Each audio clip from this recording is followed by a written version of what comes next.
Hi, welcome back to Lakeside Quilt Making Arts. I know we don't look like we are lakeside, but we actually are. You just can't see it. We are in the middle of a winter event, so we're not going outside and getting any closer to that water today. So what we're going to do is we're going to take care of my messy studio. You see that area over there? It's dysfunctional, and I think what I am going to do is put up pegboard. And what I want to do, see if I can point in the right way with behind my back. In that area there, I want to put up art. So I don't want to put any shelves or anything there. What we're going to do today though is we're going to do enough straightening to begin the process of figuring out how to manage that area. So I'm going to clean off that table, reorganize my project table, my cutting table, and then we're going to definitely, before I stop recording and stop working in my studio today, we will definitely start one of the comfort and the waiting quilts. I'm targeting the fabric. I see it right above you. It's right over there. I know what I'm going to do. I'm going to do a rail fence. We're going to take some 2.5-inch jelly rolls and we're going to make rail fences just like that, produce a small quilt. We're going to at least get started on that. So bear with me and let's see if we can't get rid of some stuff real quick. So one of the downsides to having, this may be too much light behind me. Let me just dim that for a minute. I think maybe that'll help. One of the things I've been doing since I started the YouTube channel is doing multiple things at once, because I want to be more prolific than what I have been. And I was fairly prolific last year, given all of my circumstances, which was a story we'll tell at another day. To do the YouTube channel, number one, I know I need to be more interesting than just doing one project at a time, and that's fine. I want to make more, so I'm trying to follow the lead of others who are producing and producing and producing. They seem to have a lot going on at one time, and maybe that's the trick. It doesn't make sense to me, because what makes sense to me is to be more efficient than that. Right? That's a matter of starting one thing and don't starting anything else until you're finished with it, which has always been my MO in the studio. Once I start something, I just stay zeroed in on that, hyper focus on it, you know, almost ADD on it, you know, where you cannot shake it. Because one of the problems that you get whenever you're working multiple projects is, like yesterday, I was working on Pick a Petal, and now I've got to clear up this mess and bring to the table something else. Okay, so is that wasted time? I don't know. I could easily say it is, but maybe it's not. Maybe this works just as well. We're gonna give it a go, and that's my project list that I had for the year. Definitely is set up for me to be focused that way this year. So that's what we're gonna do. So today, like I said, I'm cleaning up my studio a little bit, gonna clear out all that so I can analyze what needs to go up there. And then we're gonna start the comfort and the waiting. It's gonna get started today, and we're gonna finish it this month, because my goal is to do one of those a month. Okay, we're taking all of the fabrics that we've had pulled out for Pick a Petal, the TQS block of the month, and setting that to one side. I'm going to keep it on my table though. I'm not going to hide it from myself and make it difficult to get back into that. It's going to just be off to the side. Okay, got my scrap bowl, little toilet paper rolls for putting binding around. I just want to hang on to a couple of these right now. That's just going to go in the scrap bowl. I'm not going to overthink this, just going to make some progress. And this is for Blockheads 5. I don't remember if this was the second or the first one in the series. I want to download them all, and we're going to be working on those too. But first, I'm not starting anything else until I get a good movement on one of the comfort and the waiting ones. The hashtag Avery quilts. All right, so all of that is out of the way. Now we're gonna go tackle that area over there. I'm gonna bring you with me. Okay, let's take a look at what we've got going on here. This is my best cutting surface here because it's tall. Sometimes I like to cut at my ironing board. I have a portable wool mat that is set up there. Don't know if you can see that. I have a portable wool mat that I set on my ironing board because I have my ironing board up tall. I've got some risers coming for my table that's in the middle of the room, my cutting surface. It's my main large cutting surface. I forget how wide it is, 60 by probably 40 inches. That's a good size for a cutting table. It is a dining room table that I used at my last residence. It was just a cheap one from Amazon, but I like the look of it and I don't really want to get rid of it.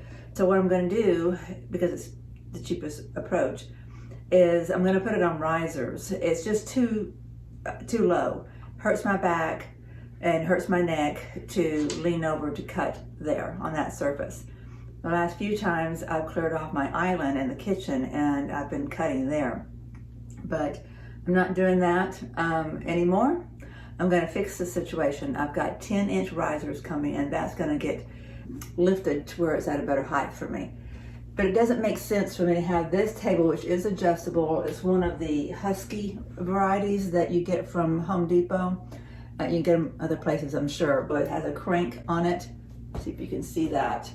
Yeah, so that's the crank right over there. It can go up and it can go down. The space underneath it is not efficiently used by any stretch of the imagination, so I need to figure out how to make that better used. But first thing we're going to do is take off of here everything that doesn't need to be here and figure out how to use this space. I do have in my garage, I've got 3 different pieces of pegboard. In order to get pegboard put up properly, you need to put some spacers behind it. I need to know where my studs are on the wall. So that's a multi-step thing, and I'm not going to ask you to watch me do that. This is not a DIY channel, but taking ownership of our creative space, our studios, that is part of the creative process. We have to be functional. We have to know where things are. Everything must have a home. Whether it's always in that home or not is totally up to whatever project is going on. Right now, I'm going to get to work. I'm going to put this on fast mode for you so you can kind of just appreciate the fact that it's getting done and not have to watch every step. All right, let's talk about what's going on. A couple of things that I took off here, I've just sat on this table, so I'm just moving piles, right? But I know my embroidery needs to stay up here, but it doesn't need to take up like the front end of the space. So it probably needs to live over here and only be here whenever I'm actively using it. This is a really good light. It's a good height. It's great for doing handwork. Actually, my best place for doing handwork is underneath this light there. This one, it's an OT light. Oh my gosh, these things are fantastic. I need more. I've got so much light in here, not to mention the natural light, but other lights, all kinds of light sources, and it still makes a difference if I've got my handwork underneath that. Okay, so let's go back to talking about this. I need to clear it so I can put up the pegboard, right?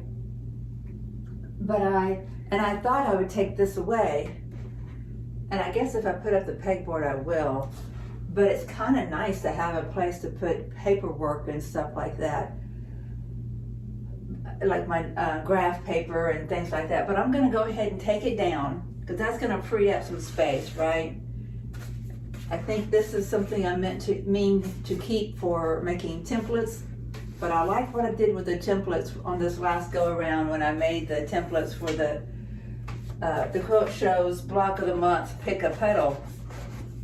It was much better because, in my mind, because it's clear, you know, see-through. So I got the really micro graph paper and then the 1/4-inch graph paper, notebooks, you know, all kinds of things. And that needs a home in this room, but probably not right here. So, and this is work I'm trying to practice on some surface design ideas. I need a space for that. So I think when the pegboards go up, what we're doing right now is taking note of what needs to be, what accommodations we need on that pegboard for different things.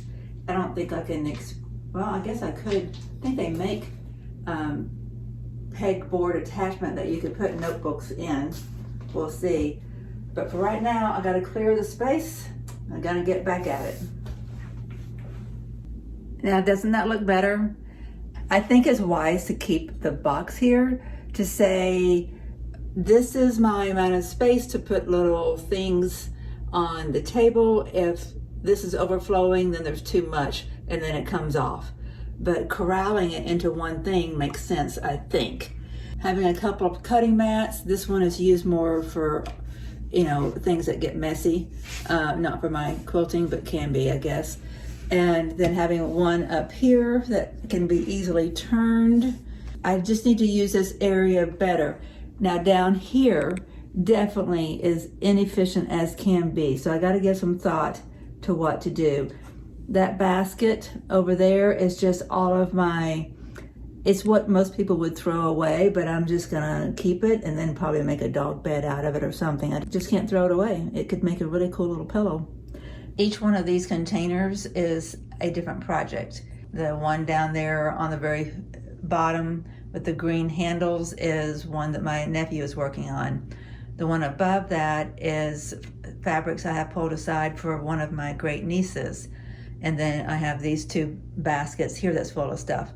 So this table is gonna live here. It's not, I don't need it to roll around or anything. So what I need to do is create a flat level surface that I can stack on. It's difficult for me to squat, and it's more difficult to squat and reach back to get things.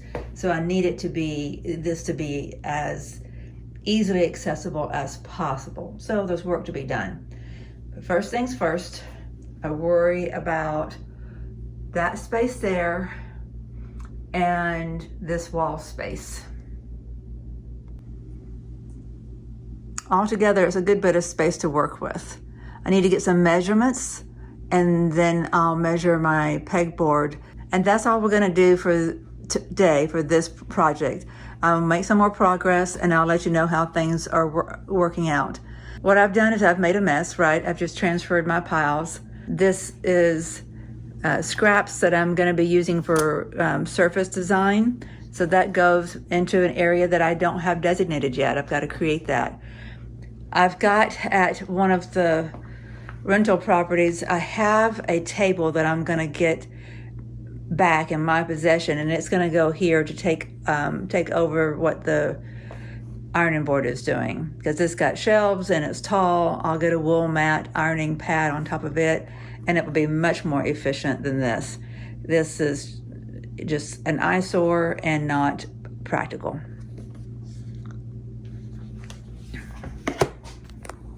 So I hope that's helped you a little bit to see somebody else's mess and somebody else trying to tackle it and doing it in small segments at a time.